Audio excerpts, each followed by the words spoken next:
Hello class students, हम लोग discuss कर रहे थे एनाटॉमी के अंदर अपनी second unit which is cell.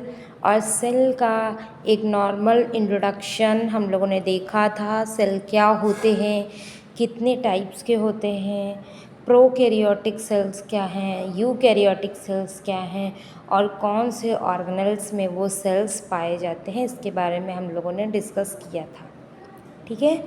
इसके अलावा अब हम लोग उसी को कंटिन्यू करेंगे टॉपिक को, और नेक्स्ट टॉपिक जो पढ़ना है वो है हमारा सेल ऑर्गेनेल्स, यानी कि सेल के अंदर पाए जाने वाले कंपोनेंट्स।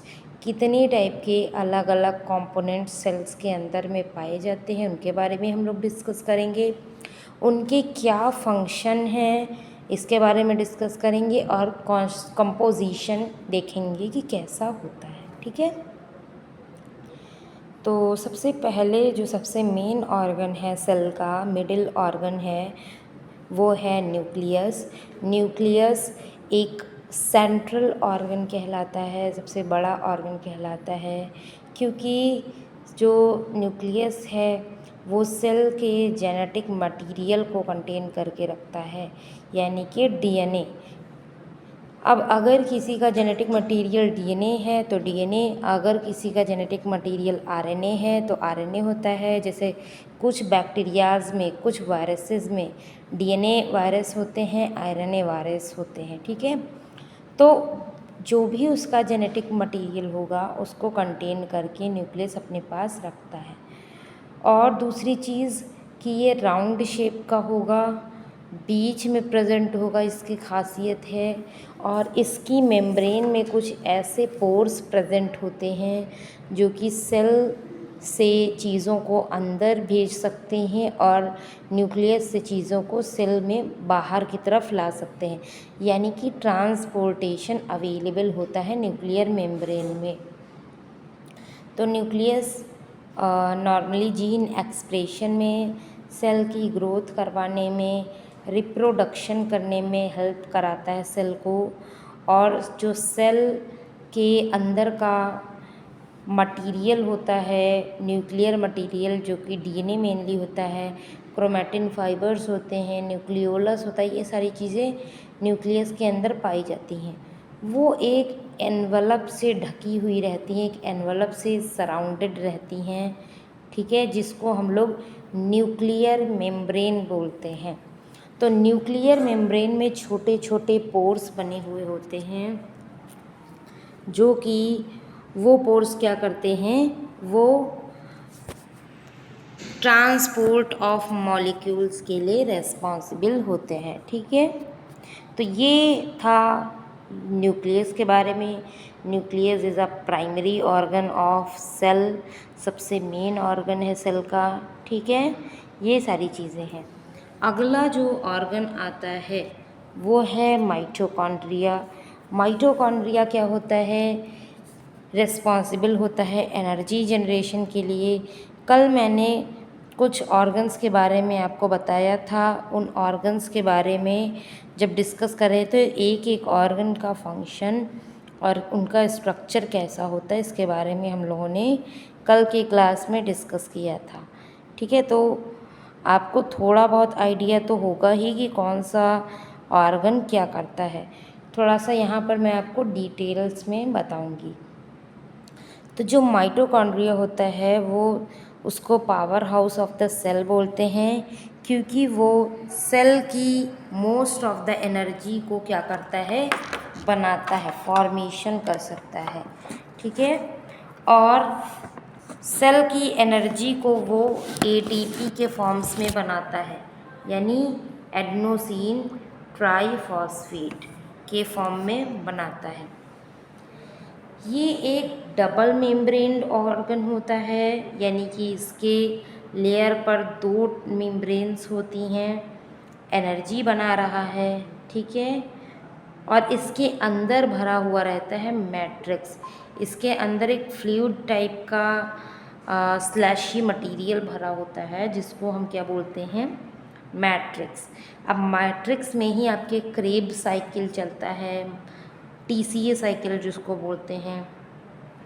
इवन माइटोकॉन्ड्रिया के पास अपना खुद का डीएनए भी होता है, यानी एक सेल का डीएनए तो नॉर्मली न्यूक्लियस में रहता है, लेकिन उस न्यूक्लियस के अलावा माइटोकॉन्ड्रिया के अंदर भी उसका खुद का डीएनए होता है। अगर हम लोग बात करें माइटोकॉन्ड्रिया के फंक्शन की, तो इसका एक मेन फंक्शन तो यही है कि वो एटीपी के फॉर्म में एनर्जी प्रोड्यूस करेगा। और कैसे प्रोड्यूस करेगा? ऑक्सीडेटिव फॉस्फोराइलेशन के हेल्प से ऑक्सीडेटिव फॉस्फोराइलेशन करेगा, जिसकी वजह से एटीपी जनरेट होगी। दूसरी चीज़, ये क्रेब्स साइकिल के लिए साइट प्रोवाइड करेगा, यानी क्रेब्स साइकिल यहीं पर चलेगा। क्रेब्स साइकिल मैं आपको बता दूं एक बहुत इम्पॉर्टेंट साइकिल है जिसमें एनर्जी का प्रोडक्शन होता है, वो साइकिल यहीं पर चलेगी। और इसके अलावा क्या फंक्शन है माइटोकॉन्ड्रिया का? ये बीटा ऑक्सीडेशन प्रोवाइड करता है, जिसकी वजह से फैटी एसिड्स क्या होते हैं? बनते हैं, उनका मेटाबॉलिज्म होता है।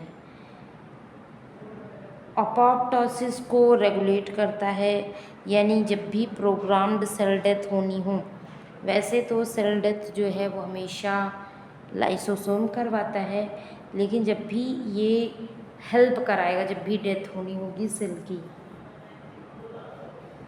और कुछ स्टेरॉइड्स हार्मोन्स का फॉर्मेशन भी कराता है। तो ओवरऑल ये इतने फंक्शन करवाता है माइटोकॉन्ड्रिया। ठीक है, नेक्स्ट है हमारा राइबोसोम।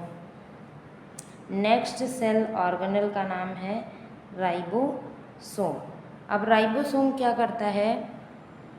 पहली चीज़ तो राइबोसोम एक छोटे छोटे बीड्स लाइक स्ट्रक्चर हैं, छोटे छोटे जो दाने होते हैं ना, बीड्स वैसे दिखते हैं। पहली चीज़ तो बहुत ही स्मॉल हैं, इनके ऊपर कोई मेम्ब्रेन भी नहीं होती है, नॉन मेम्ब्रेनस होते हैं। और करते क्या हैं? ये main site of protein formation करते हैं, यानी प्रोटीन के फॉर्मेशन की सबसे बेस्ट साइड यही प्रोवाइड करते हैं।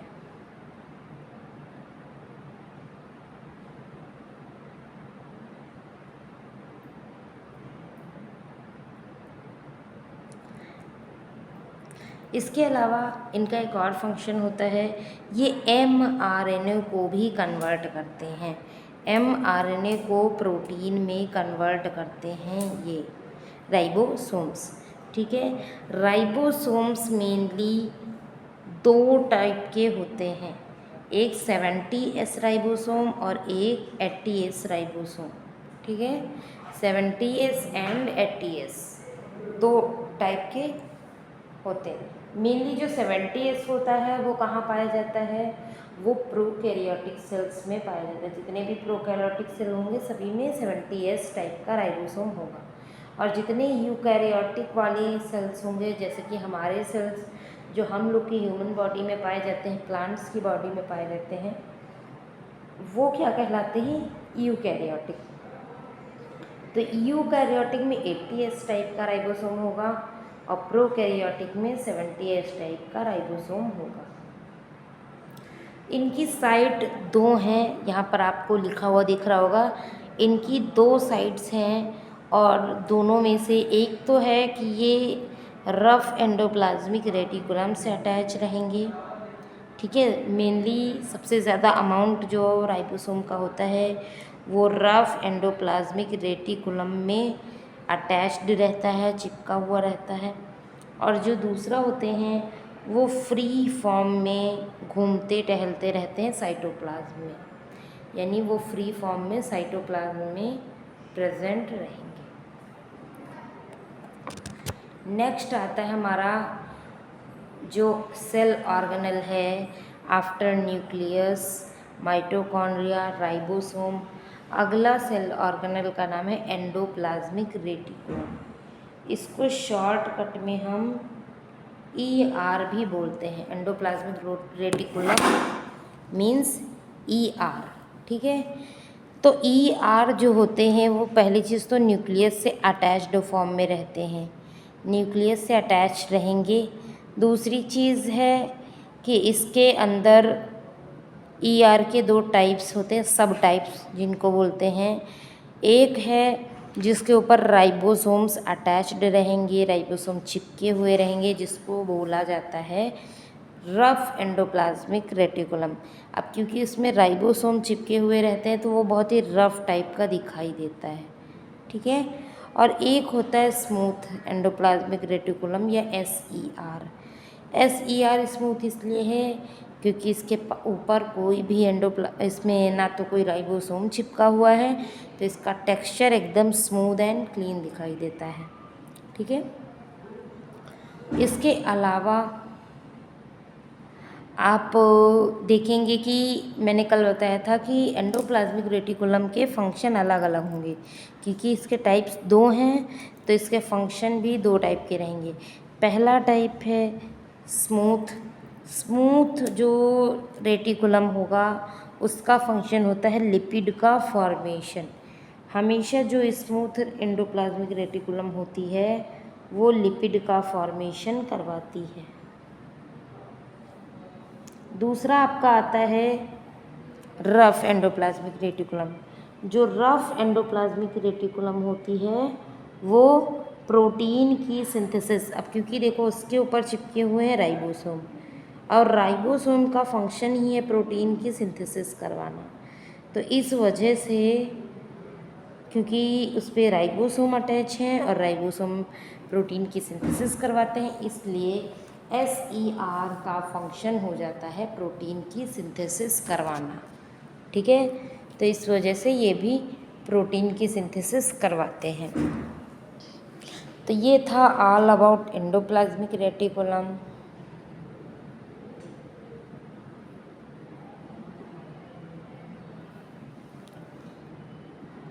गोल्जी अपैरेटस, अगला है गोल्जी अपैरेटस या इसी का दूसरा नाम है गोल्जी बॉडी।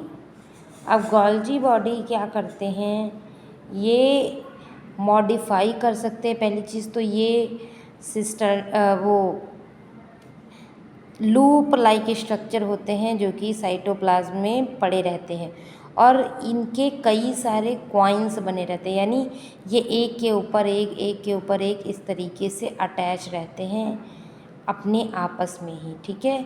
और इसके दो साइट होते हैं, major site cis and trans.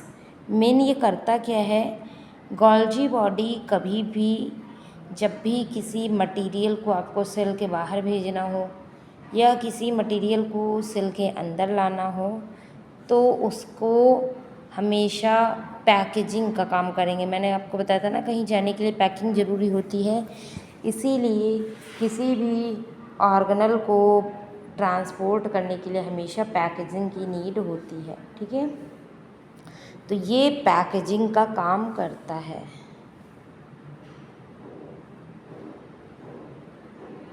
Packaging किस चीज़ की करेगा, पैकेजिंग कार्बोहाइड्रेट हैं, प्रोटीन हैं, लिपिड्स हैं, इन सबको ये पैकेज्ड करेगा। अच्छा, इसके दो पार्ट्स मैंने आपको बताया, सिस एंड ट्रांस। जो सिस वाला रीजन होगा और जो ट्रांस वाला रीजन होगा वो दोनों एजेस में पाया जाएगा, यानी दोनों एंड्स पे। अब उसमें क्या होता है, एक तरफ से इसमें इसकी सिस्टर्नी में जाएगा मटेरियल और दूसरी प्लेट तीसरी प्लेट्स में होता हुआ जब वो गो थ्रू होगा तो वो जो मॉलिक्यूल गया है, चाहे वो प्रोटीन हो चाहे कार्बोहाइड्रेट हो, वो कुछ भी हो सकता है, उसकी कवरिंग हो जाती है पूरी तरीके से, यानी वो टोटली पैक्ड हो जाता है। तो ये फंक्शन कौन कराता है, ये आपका गोल्जी अपैरेटस या फिर गोल्जी बॉडी करवाते हैं, ठीक है। और इसके जो स्टैक्स होंगे, अभी जैसे मैंने बताया इसके कई सारे स्टैक्स प्रेजेंट होंगे, वो फ्लैट मेम्ब्रेन से बनी हुई होंगी, मेम्ब्रेन बाउंड होंगी, यानी कि अंदर से तो वो खोखली होंगी, ऊपर से मेम्ब्रेन से वो बाउंडेड फॉर्म में रहेंगी उसके स्टैक्स, ठीक है। तो इस टाइप का रहेगा। तो ये हमारे टोटल मैंने आपको कई सारे बता दिए हैं, राइबोसोम और Golgi body, endoplasmic reticulum, mitochondria and nucleus. ये इतने जो है हम लोगों ने डिस्कस किए हैं सेल ऑर्गेनल्स, और आगे के जो सेल ऑर्गेनल्स हैं उनको हम लोग नेक्स्ट डिस्कस करने वाले हैं। लेकिन इसके पहले आपके लिए एक इम्पॉर्टेंट न्यूज़ है, ठीक है। आपके लिए इम्पॉर्टेंट न्यूज़ है कि अगर आप अपना मेडिकल स्टोर चला रहे हैं या उसे आप चाहते हैं कि फार्मा क्लिनिक में कन्वर्ट करें, ठीक है, तो आपके लिए बेस्ट है एक कोर्स होता है टेली मेडिसिन, ठीक है। इसमें आपको बताया जाएगा कि कैसे आप अपने मेडिकल स्टोर को कॉरपोरेट मेडिकल स्टोर में कन्वर्ट कर सकते हैं और एक हेल्थ केयर का इकोसिस्टम डेवलपमेंट कर सकते हैं। इसमें आप डॉक्टर से ऑडियो वीडियो कॉल पे कनेक्ट हो सकते हैं और कंप्लीट इसकी जो फ़ीस है वो 25,000 है, ठीक है। तो अगर आपको इस कोर्स के बारे में आप इंटरेस्टेड हैं या आपको ये कोर्स करना चाहते हैं तो आप दिए गए नंबर पे कॉल कर सकते हैं, ठीक है। तो अब हम लोग अपने टॉपिक को कंटिन्यू करेंगे। जो हमारा नेक्स्ट ऑर्गेनल है सेल ऑर्गेनल, वो है लाइसोसोम। जैसे अभी हम लोगों ने राइबोसोम्स पढ़े, गोल्जी बॉडीज़ पढ़ी अलग अलग टाइप के, तो इसी तरह से लाइसोसोम भी एक सेल ऑर्गेनल होता है। ये क्या करता है कि more than 50 types of enzymes को कंटेन करके रखता है। और एंजाइम्स कौन से होते हैं? हाइड्रोलिटिक एंजाइम्स या फिर डाइजेस्टिव एंजाइम। ऐसे एंजाइम्स जो कि किसी चीज़ को तोड़ने का काम करे, चाहे वो प्रोटीन हो, लिपिड हो, या ऐसी बहुत सी चीज़ें होती हैं जिनको क्या करता है कि वो ब्रेक डाउन करने का काम करता है, ठीक है।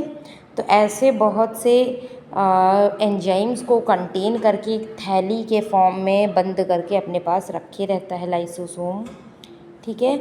और जब भी ज़रूरत पड़ती है, जैसे सेल्स में, जिस सेल में वो लाइसोसोम है उसमें टॉक्सिसिटी ज़्यादा बढ़ गई या उस सेल में कोई प्रॉब्लम आ गई, उस सेल में किसी बैक्टीरिया ने अटैक कर दिया, तो लाइसोसोम क्या करेगा कि अपनी मेम्ब्रेन को ब्रेक करेगा, सारे के सारे एंजाइम्स को सेल साइटोसोल में रिलीज़ कर देगा और जो पूरी सेल है वो ऑटोमेटिकली क्या हो जाएगी? डाइजेस्ट हो जाएगी, जिसको हम इस प्रोसेस को बोलते हैं ऑटोलाइसिस, यानी खुद को खुद से ख़त्म करना ऑटोलाइसिस कहलाता है, ठीक है। तो इसी वजह से, इसके इस तरीके के फंक्शन की वजह से हम इसका नाम रखते हैं सुसाइडल बैग या फिर आत्महत्या की थैली, इसको बोला जाता है, ठीक है। तो बेसिकली देखा जाए तो ये एक मेम्ब्रेन बाउंड वेसिकल्स होती हैं जो कि डाइजेस्टिव एंजाइम्स को कंटेन करके रखती हैं, ठीक है। नेक्स्ट है हमारा पेरोक्सीसोम। अब पेरोक्सीसोम क्या है? जैसे आपके राइबोसोम होते हैं उसी तरह छोटे छोटे बीड्स के फॉर्म में पेरोक्सीसोम भी पूरे जो है सेल के अंदर में फैले रहते हैं। ये रिस्पॉन्सिबल होते हैं फैटी एसिड्स के ब्रेक डाउन के लिए, डिटॉक्सिफिकेशन के लिए। जैसे कोई हार्मफुल सब्सटेंस पहुंच गया सेल के अंदर तो उनको वो डिटॉक्सिफाई करता है। जैसे एक हार्मफुल एजेंट है हाइड्रोजन पेरोक्साइड, ये H2O2 होता है। ये क्या करता है, अगर आपके सेल्स में या बॉडी के किसी टिश्यूज़ में पहुंच जाएगा तो वहाँ टॉक्सिसिटी कर देगा, तो ऐसी चीज़ों को न्यूट्रलाइज करेगा पेरोक्सीसोम, उनको डिटॉक्सिफाई करेगा। तो ये बेसिकली एक मेम्ब्रेन बाउंड ऑर्गेनल होता है जिसके अंदर ऑक्सीडेटिव एंजाइम होते हैं। जैसे लाइसोसोम के अंदर डाइजेस्टिव या हाइड्रोलिटिक एंजाइम होते हैं, इसके अंदर ऑक्सीडेटिव एंजाइम होते हैं, ठीक है। अगला जो सेल ऑर्गेनल है वो है वैक्यूल। वैक्यूल क्या है? मैंने प्रीवियस क्लास में बताया था, एक डस्टबिन लाइक स्ट्रक्चर है जो कि न्यूट्रिएंट्स को स्टोर करेगा, वेस्ट प्रोडक्ट को स्टोर करेगा, वाटर को स्टोर करेगा, यानी जिन चीज़ों की सेल की नीड नहीं है इस टाइम पर उनको, उन सभी चीज़ों को स्टोर करके अपने पास रखेगा और जब भी ज़रूरत पड़ेगी तब उनको क्या करेगा? रिलीज़ कर देगा सेल के अंदर। अच्छा, वेस्ट प्रोडक्ट को भी ये कंटेन करके रखता है और जब भी उसको नीड होगी कि ठीक है अब ये फुल हो गया है, इसको एम्प्टी करना चाहिए, तब ये सेल के बाहर इसको क्या कर देगा, एम्प्टी कर देगा, या फिर सेल के अंदर के ही एंजाइम इसको डाइजेस्ट कर देंगे। जितने भी वेस्ट प्रोडक्ट्स बनेंगे वैक्यूल में इकट्ठा होंगे, सेल्स के एंजाइम्स होंगे जो कि इसको न्यूट्रलाइज या फिर डिटॉक्सिफाई कर देंगे। एक और यहाँ पर इम्पॉर्टेंट सेल ऑर्गेनल है जो कि साइटोसॉल होता है, जो कि पूरी सेल में एक फ्लूइड लाइक स्ट्रक्चर, कल मैंने इसके बारे में आपको बताया था। साइटोसॉल क्या होता है, एक फ्लूइड जैसी स्ट्रक्चर होती है जो कि पूरे एरिया ऑफ सेल में फैली रहती है। इसी में सारे ऑर्गेनल्स लाई करते हैं, इसी में सारे ऑर्गेनल्स प्रेजेंट रहते हैं। ठीक है, तो साइटोसॉल टोटली वाटर और इलेक्ट्रोलाइट से बना हुआ होता है। तो अब आज की क्लास में हमने ढेर सारे एंजाइम्स के बारे में डिस्कस किया। कुछ और भी अभी ऑर्गेनल्स बचे हुए हैं, जैसे साइटोस्केलेटन है, क्लोरोप्लास्ट है, प्लाज्मा मेम्ब्रेन है, एंड और भी बहुत सी चीज़ें हैं। तो इसके बारे में हम लोग अपनी नेक्स्ट क्लास में डिस्कस करेंगे। आज की क्लास को यहीं तक रखते हैं। Okay, thank you everyone.